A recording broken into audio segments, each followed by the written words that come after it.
Hello students, welcome back to organise knowledge channel. और आज की इस वीडियो में बच्चों हम डिस्कस करेंगे वर्कशीट नंबर 18 फॉर क्लास 6। और ये वर्कशीट 26 नवंबर 2020 के लिए शेड्यूल की गई है शिक्षा निदेशालय की ओर से। हिंदी की बच्चों ये वर्कशीट है और चैप्टर हमारा कंटिन्यू है अक्षरों का महत्व। So now let's start. पिछले कार्यपत्रक में हमने पढ़ा कि लेखक गुणाकर मूले ने अक्षरों के इतिहास के बारे में बताया है कि आदमी ने जब से लिखना शुरू किया तब से इतिहास आरंभ हुआ। तो बच्चों हमने लास्ट वर्कशीट में प्रागैतिहासिक इतिहास के बारे में पढ़ा कि प्रागैतिहासिक काल कौन सा होता है। जब से मनुष्य ने लिखना प्रारंभ किया उससे पहले का काल जो है वो प्रागैतिहासिक काल कहलाता है। किसी भी कौम या देश का इतिहास तब से शुरू होता है जब से आदमी के लिखे हुए लेख मिलने लग जाते हैं। अब आगे कंटिन्यू करेंगे। अतः हम देखते हैं कि यदि आदमी अक्षरों की खोज नहीं करता तो आज हम इतिहास को न जान पाते। यह न जान पाते कि पिछले कुछ हजार सालों में आदमी किस प्रकार रहता था, क्या सोचता था, कौन कौन राजा हुए इत्यादि। यानी हम कह सकते हैं बच्चों कि आदमी के जब से अक्षरों की खोज आदमी ने शुरू की तब से एक नए युग का प्रारंभ हुआ। हमें नया इतिहास जो है पीछे जो है कौन कौन राजा हुए, कैसे कैसे मनुष्य ने अपना विकास किया, वो सभी हम किस के कारण जान पाते हैं? अक्षरों के महत्व, अक्षरों के कारण जो है वो हम जान पाते हैं। क्योंकि अक्षरों की खोज होने के कारण आदमी ने उनका लिखित संग्रह शुरू किया जिससे अगली पीढ़ी उनका प्रयोग कर सके।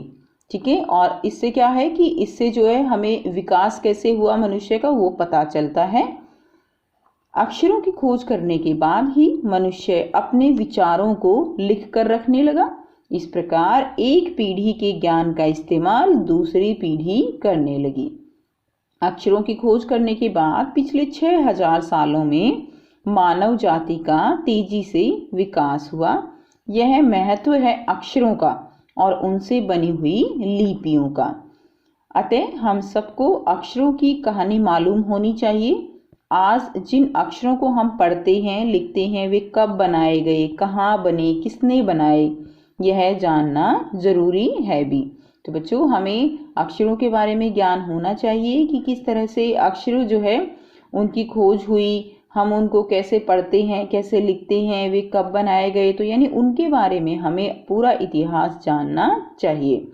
तो ये थी बच्चों आपकी ये आज की वर्कशीट। आप इसी के ध्यान से जो है रिलेटेड इसके ऊपर आधारित हम कुछ प्रश्न उत्तर करेंगे।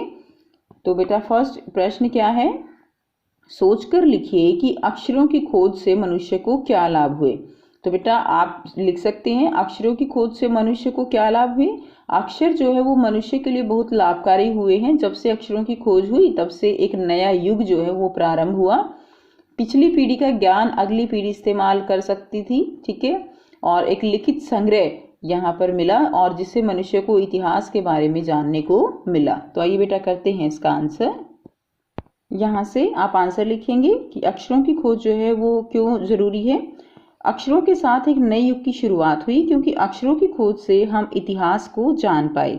अक्षरों की खोज के बाद ही मनुष्य अपने विचारों को लिखकर रखने लगा। इस प्रकार पीढ़ी के ज्ञान का इस्तेमाल दूसरी पीढ़ी करने लगी। ठीक है। तो बेटा ये आप आंसर जो है लिख देंगे।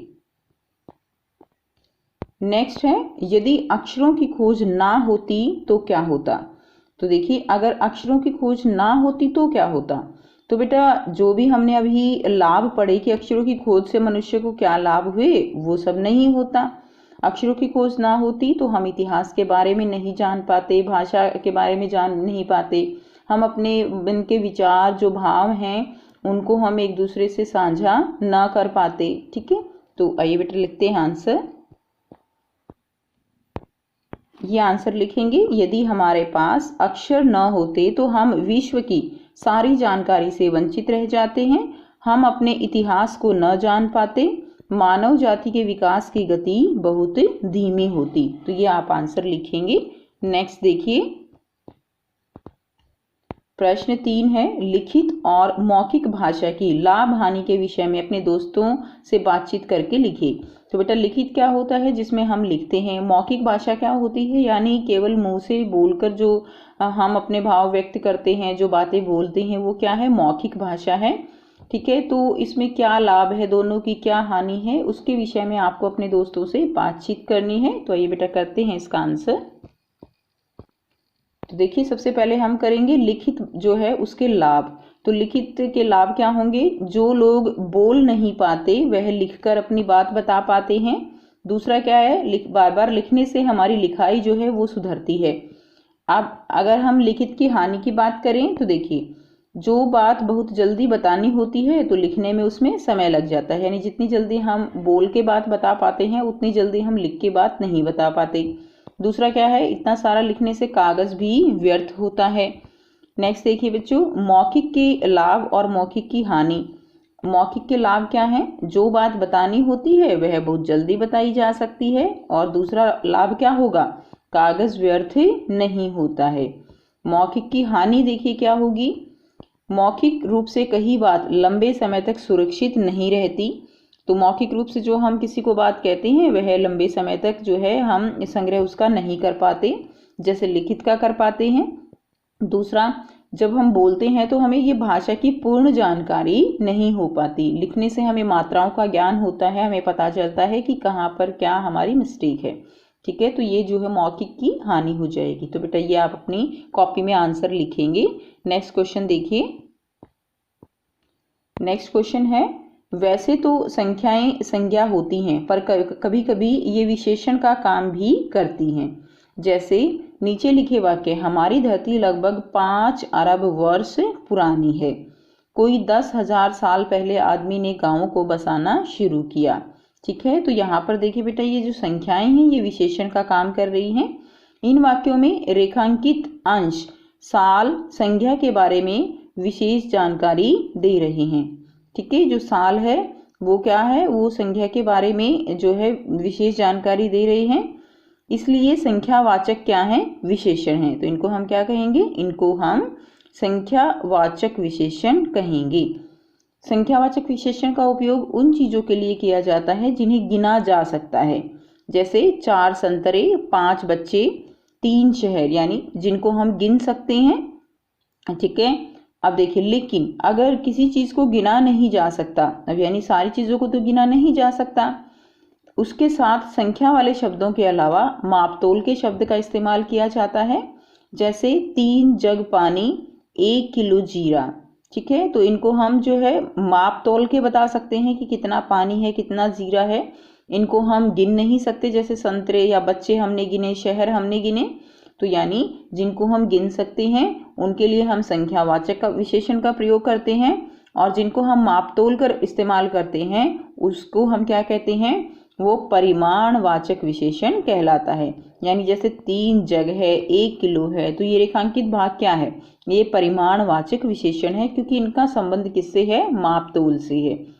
अब नीचे जो लिखा है उसे पढ़ें और रिक्त स्थान में दिए गए मापतोल के उचित शब्द आपको छांट कर लिखने हैं।